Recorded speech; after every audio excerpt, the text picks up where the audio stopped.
чорабиниҳои дона башида ба ҷашни рӯзи президент дар ҷумҳурии тоҷикистон ва 31-ми солгари иҷлосаи 16-уми таърихи шӯрои олии тоҷикистон дар ноҳияи восе бо раҳпаймоии идона оғоз гардид. дар раҳпаймоӣ кормандони таштиёту муассисаҳо, коллективи омӯзгорон ва дигар кормандон бо шуори овезаҳо тараннумгари дастовардҳои давлони соҳибистиқлолии кишвар аз кӯчаи марказии ноҳия бо ифтихори баланди ватандорӣ гузаштанд. баъди раҳпаймоии идона дар қасри фарҳанги ноҳия бахшида ба ин санаи фархунда ҳамоиши тантанавии идона доир карда шуд.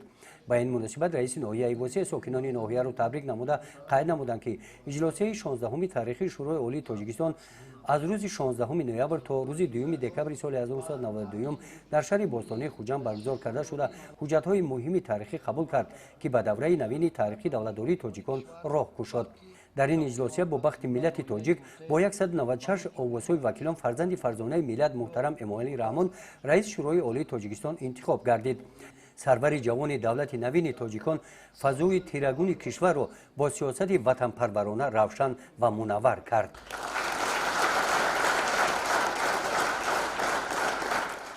дар ин чорабинӣ ҳамчунин прокурори ноҳияи восе баромад намуда оиди вазъи мураккаби ҳаёти сиёсии иқтисодӣ дар он солҳо талошҳои роҳбари давлат муҳтарам Эмомалӣ Раҳмон дар самти ба даст овардани ваҳдати миллӣ ва минбаъд оиди рушди соҳаҳои иҷтимоӣ ва иқтисодӣ бо таҳлилу далелҳо баромад карданд. дар қисмати мукофотшукорӣ бахшида ба рӯзи президент ва 31-солагии иҷлосияи 16-уми таърихи шӯрои олии тоҷикистон аз номи мақомоти иҷроияи ҳокимияти давлатии ноҳияи восе бахшида ба рӯзи президент ва иҷлосияи таърихи 16-уми шӯрои олии тоҷикистон ба як қатор кормандон сипоснамоҳо тақдим карда шуданд.